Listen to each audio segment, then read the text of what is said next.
Renee and you're watching Bianca Renee Today. And today we're going to talk all about hair porosity.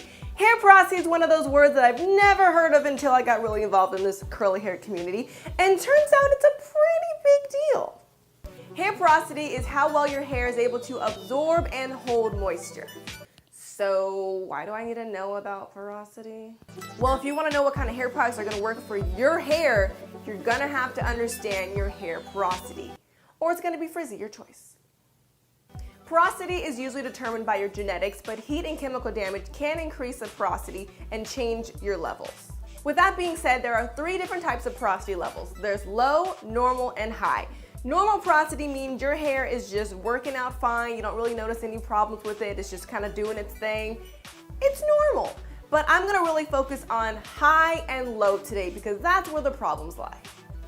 Let's figure out what type of hair porosity you have, starting with low porosity. If you have low porosity hair, that means that your hair strands look like this. All the cuticles are extremely sealed and closed shut, so it's really hard to allow moisture to come in. Here are some signs to let you know if you have low porosity hair. 1, products don't really absorb into your hair. They kind of just feel like they sit on your hair and you often get a lot of product buildup. Your hair does not absorb hair color very easy. It takes a long time to actually change the color of your hair and to do any type of treatment. You might notice water beads on your hair when you get your hair wet. You actually see the water droplets just sitting on your hair, or it takes a very long time for your hair to get completely wet when you're in the shower. Another sign is if your hair takes hours, if not days, to dry. Or if you use a lot of products that are like butters and it's just too thick and leaves your hair oily, it might be too much for your hair because of its low porosity. Now before you go, oh, okay, I for sure have low porosity, let me go over high porosity. If you have high porosity hair, that means your hair strands look like this. The cuticle is way more open, so it now can absorb moisture really easily, but it does not retain the moisture. Easy in, easy out. High porosity hair is also referred to damaged or highly processed hair because now the cuticles are damaged, so they are torn, making them more open. You also might notice that your hair tangles extremely easy because all the cuticles are getting caught onto each other. If you have high porosity hair, then your hair dries extremely fast. You put in the moisture and next thing you know, it sucked it all up. If you notice that your hair continuously always tends to get frizzy, could be because of high porosity, or if you use products like lotions and milk and they just seem like they just don't work for you, might not be enough for your high porosity hair.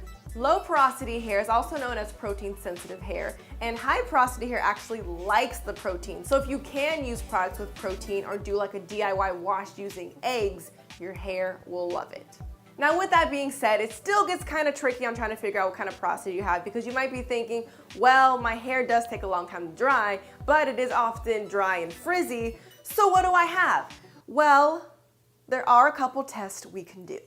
The first test that you might have heard about is the cup test. The cup test means you take a glass of water, you take a strand of your hair, and you just place it in the water. If your hair is floating, that means that you have low porosity hair. It means the cuticles are sealed, it's not letting any moisture in, so it's not sinking to the bottom. If it's normal hair, it's kind of just in the middle, floating, just where it's supposed to be. And if your hair has sunk all the way down to the bottom of the cup, that means it took in the moisture and was able to sink really easy because it was able to absorb the moisture really easy. Now when I did the cup test, I took a strand of my hair, dropped it in the water, and my hair was just floating. And you're supposed to let it sit there for like 2 to 4 minutes, see how long it takes to float.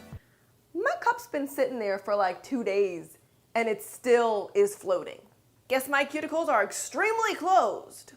So this is something that is really easy that you definitely can try, but I've also heard mixed reviews about this because technically speaking, our hair does have natural oils and oils float in water. So some say that even no matter what kind of strand you put in there, your hair has oils, it's gonna float no matter what. And then some people say that depends on the temperature of the water because hot water will open up the cuticles so then it could sink, or cold water could close the cuticles so it'll float. And some say that it has to be on clean hair. So if your hair has product in it, it might just float because of the product.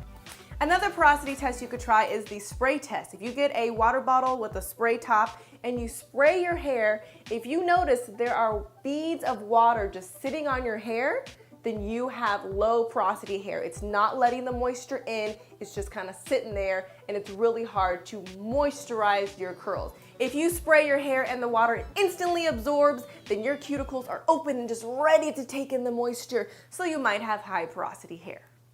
And the last test you could do is the strand test. So you take one strand of your hair, and then when you move your fingers up and down, if it feels like smooth and straight, then you might have low porosity hair. But if you go like this and you feel like small little like ridges or bumps, then that means your cuticles are open and you have high porosity hair.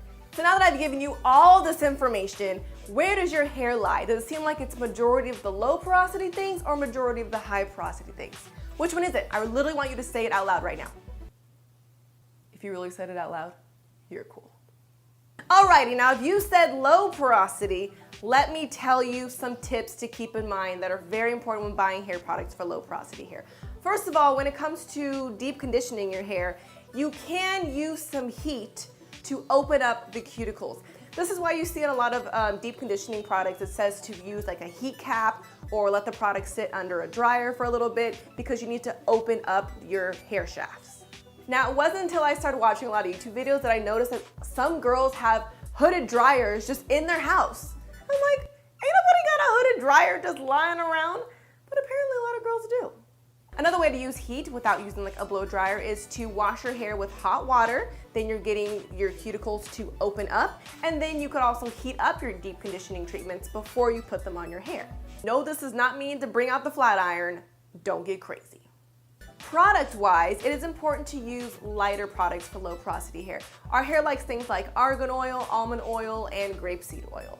Because our hair does get a lot of product buildup, it is good to use an apple cider vinegar rinse every so often to really cleanse the scalp. And last but not least would be to apply the product to damp, not extremely wet hair. If you have high porosity hair, then I would say to keep your hair soaking wet, because it's gonna suck it up in a couple seconds anyways, and apply the product while your hair is soaking wet. If you have high porosity hair, it's also good to layer your products. Now, if you watch my videos, you know I always say I like products that just work on their own. I'm a one product type of girl. But then I do get comments from you guys saying one product is not enough for my hair. And maybe it's because you have high porosity hair and I have low porosity hair. So if you have high porosity hair, you're probably going to want to use a leave-in conditioner, a cream, and a butter. Using all three of those is really going to give your hair the moisture that it needs. But every hair type is different, so if all three is too much, narrow it down to two. The best thing you could do is just experiment. It's also better for high porosity hair to just air dry. You don't need any extra help with drying your hair by using a dryer, because you know it dries super fast. And opposite of low porosity, if you have high porosity hair and you're in the shower, you want to rinse your hair with cold water. You just put all this moisturizing conditioner in your hair and you want it to stay in there. So if you close the cuticles and seal them with cold water, it'll last a lot longer. Product-wise, for high porosity hair, you're gonna wanna use heavier products like butters, creams. You also wanna use oils like coconut oil, jojoba oil, and aloe vera gel. Aloe vera. So now that you've learned all this information about porosity, it's time to go out and buy products that work for your specific hair type. And luckily, there are companies like Shea Moisture that actually have products that say low and high porosity slapped right on the front page. What I have here is the Shea Moisture Low Porosity Protein Free Shampoo, Conditioner, and Leave-In Detangler. I am currently experimenting with these, and I'm going to give you a full review in my next video. So if you guys want to see how these products work for my hair and if they'll work for you, make sure you subscribe, push that little button, come back next Sunday, and I will show you exactly how I applied these products and if they work or not.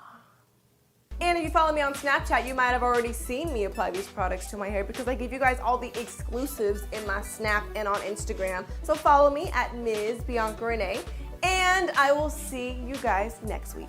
Thanks for watching BiancaReneeToday.